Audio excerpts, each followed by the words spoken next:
Praise the Lord. கர்த்தருடைய பரிசுத்த நாமத்திற்கு மகிமை உண்டாக கடவது. உங்களை மீண்டும் சந்திப்பதில் மகிழ்ச்சி அடைகிறேன். இந்த மாதத்தில் நாம் நடத்தின அந்த குடும்ப ஆசீர்வாத கூட்டம் மற்றும் ஸ்பெஷல் சண்டே சர்வீஸ் மிகவும் ஆசீர்வாதமாக இருந்தது. அருமையான பாஸ்டர் ஜெனில்குமார் மற்றும் அவங்க குடும்பத்தினர் எல்லாரும் அது மிகப்பெரிய ஒரு வெற்றிகரமான ஊழியமாக மாற்றி கொடுத்தாங்க. கர்த்தர் அவங்களோடு இருந்து கிரியைகளை நடப்பித்தார். தயவு செய்து அடுத்த முறை வரும்போது எல்லோரும் நீங்கள் வாங்க, கலந்து கொள்ளுங்க. நம்ம எல்லாரும் கர்த்தருடைய வார்த்தையை அறிந்து அவருடைய வெளிப்பாடுகளை அறிந்து நம்ம ஆசீர்வாதமாக வாழ முடியும். இந்த நாளிலும் கூட உங்களுக்கு ஒரு வார்த்தையை சொல்லி ஜெபம் பண்ணலாம்னு நான் நினைக்கிறேன். ஆமென். அது ரொம்ப முக்கியமான வார்த்தை. நான் இது கர்த்தருடைய இருதயத்தில் ஏவி கொண்டிருந்த வார்த்தையை நான் உங்களோட ஷேர் பண்ணுறேன். 1 யோவான் 3ஆம் அதிகாரத்தில் அந்த வசனம் போடப்பட்டிருக்கிறது. உங்களுக்காக நான் வாசிக்கிறேன். 1 யோவான் 3ஆம் அதிகாரம் 9ஆம் வசனம். தேவனால் பிறந்த எவனும் பாவம் செய்யான், ஏனெனில் அவருடைய வித்து அவனுக்குள் தரித்திருக்கிறது. அவன் தேவனால் பிறந்தபடியினால் பாவம் செய்யான். அல்லேலூயா, ஆமென். தேவனால் பிறந்தவன் பாவம் செய்யான் ஏனென்று சொன்னால் தேவனுடைய வித்து அவனுக்குள்ள இருக்கிறது. ஒவ்வொரு மனுஷனும் எப்படி பிறக்கிறான் என்று சொன்னா, ஆமென், ஒரு வித்தினால தான் உருவாக்கப்படுகிறான். அதே போல நாம் தேவனால் பிறந்தவர்கள். தேவனுடைய வித்து நமக்குள்ள இருக்கிறது. தேவனுடைய வித்து நமக்குள்ள இருக்கிறபடினால பாவம் நம்மை ஆளுகை செய்ய முடியாது. தேவனால் பிறந்தவன் பாவம் செய்யவே முடியாதுன்னு சொல்லி வேதம் தெளிவாய் சொல்லப்பட்டிருக்கிறது. அப்ப தேவனால் பிறந்த நாம் பாவம் செய்யாமல் இருக்கிறபடினால பாவம் செய்ய முடியாது. ஏன்னா அவருடைய வித்து நமக்குள்ள இருந்து பாவத்தை மேற்கொள்ளக்கூடிய சக்தியை, பலனை அதுதான் கொடுக்கிறது. ஆமென். இந்த சத்தியத்தை நம்ம புரிஞ்சு கொள்ளணும். ஆமென். கர்த்தர் அதுதான் கொலோசியர்ல 1ஆம் அதிகாரம் 27 சொல்லப்பட்டிருக்கிறது இல்லைங்களா? கிறிஸ்துவானவர் மகிமையின் நம்பிக்கையா எனக்குள்ளே இருக்கிறார். ஆமென். அவருடைய வித்து எனக்குள்ள இருக்குதுன்னு சொன்னா அவரே எனக்குள்ள இருக்கிறார் என்பதுதான் அர்த்தம். அவர் நமக்குள்ள இருக்கிறபடினால பாவம் செய்ய முடியாது.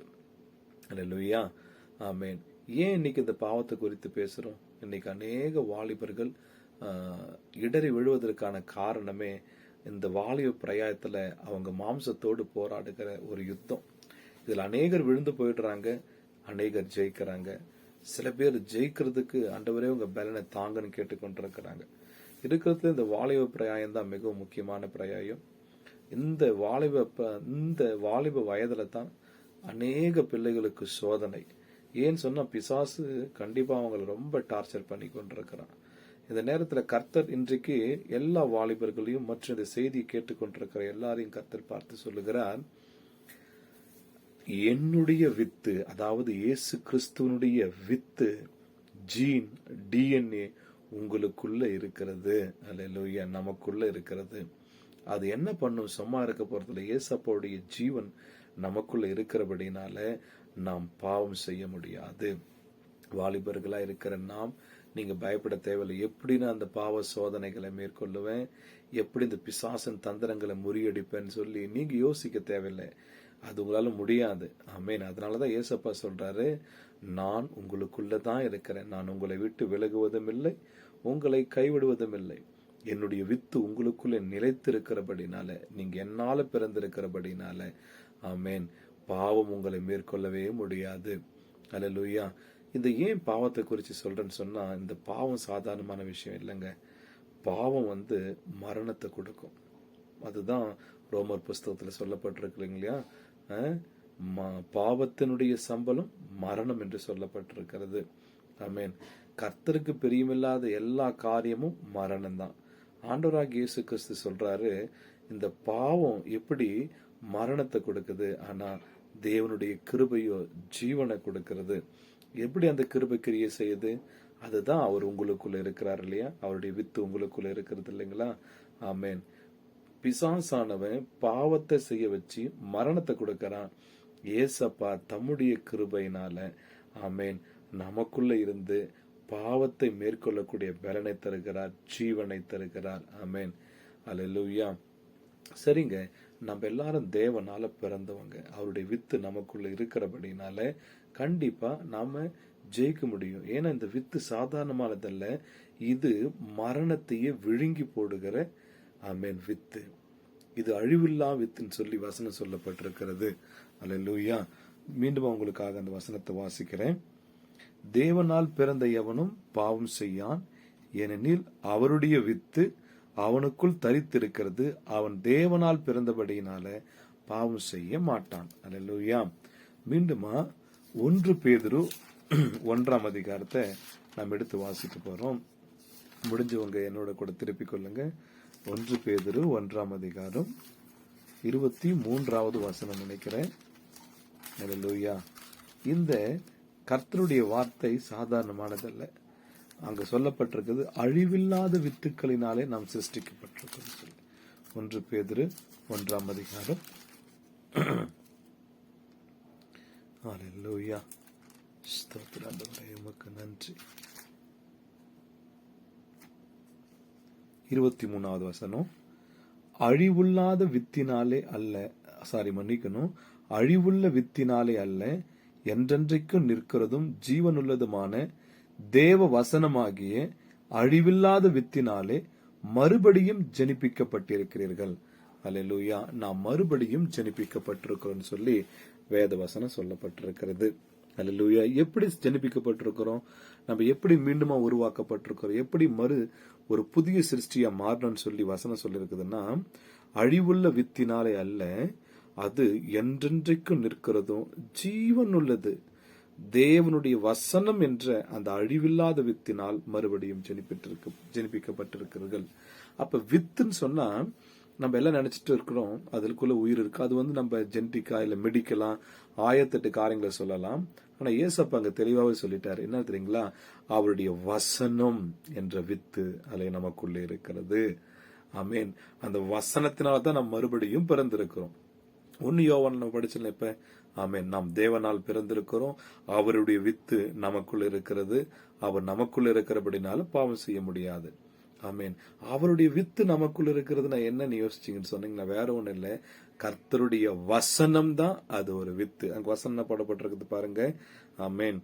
1 பேதுரு 1ஆம் அதிகாரம் 23ல அழிவுள்ள வித்தினாலே அல்ல, என்றென்றைக்கும் நிற்கிறதும் ஜீவன் உள்ளதுமான தேவ வசனமாகிய அழிவில்லாத வித்தினால மறுபடியும் ஜனிப்பிக்கப்பட்டிருக்கிறீர்கள்.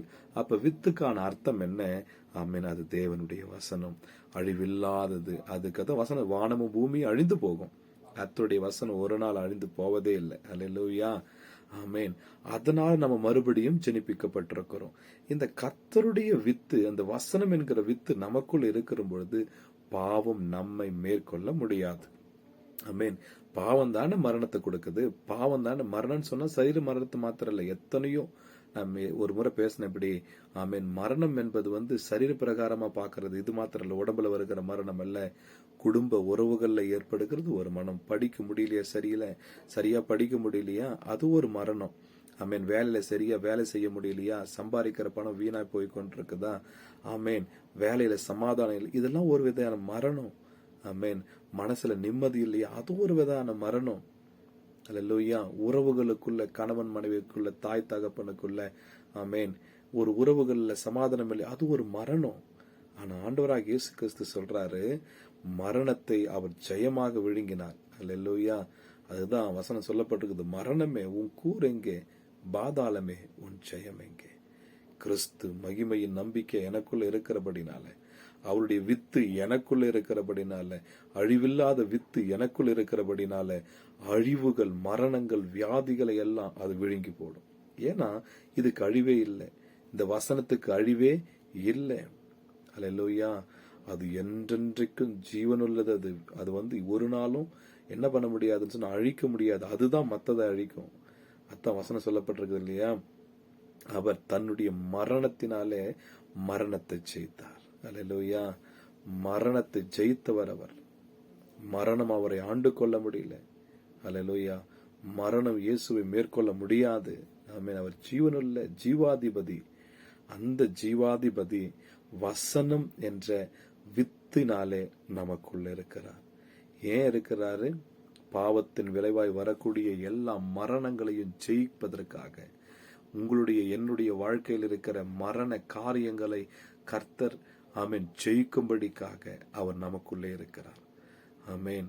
மரண காரியங்கள் மாத்திரமல்ல, சரீரமே மரணத்துக்கு ஏதுவான வியாதிகள் பட்டிருந்தாலும் கண்டிப்பா நாம் பலப்பட முடியும். ஏனென்று சொன்னா அந்த வித்து சும்மா இல்லை. ஆமென். அது மரித்த லாசருவை வா என்று கூப்பிட்டது போல மரித்து போன உறுப்புகள், மரித்து போன காரியங்கள் உயிர் பெற்று எழும். அதுக்குத்தான் ஜீவனுள்ள வித்தா உங்களுக்குள்ள எனக்குள்ள இருக்கிறார். ஆமென். நாம் அவரால் பிறந்திருக்கிறோம். அவருடைய வித்து நமக்குள்ள இருக்கிறது.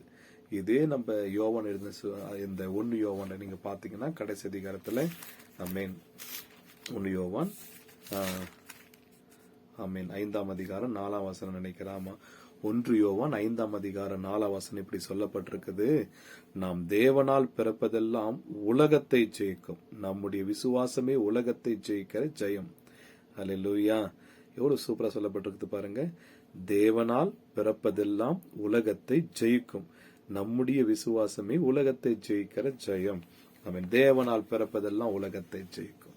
நாம் தேவனால் பிறந்திருக்கிறோம், அவருடைய வித்து நமக்குள்ள இருக்கிறது. நாம் தேவனால் பிறந்திருக்கிறபடினால இந்த உலகத்தை ஜெயிக்க முடியும். உலகனா என்ன? இந்த உலகத்தின் அதிபதியை ஜெயிக்க முடியும். இந்த உலகத்தின் அதிபதி உலகத்தில் என்னென்ன பாவங்களையும் சோதனைகளையும் வியாதிகளையும் பிரச்சனைகளையும் போராட்டங்களையும் எது வைத்திருந்தாலும் நாம் ஜெயிக்க முடியும். ஆமென்.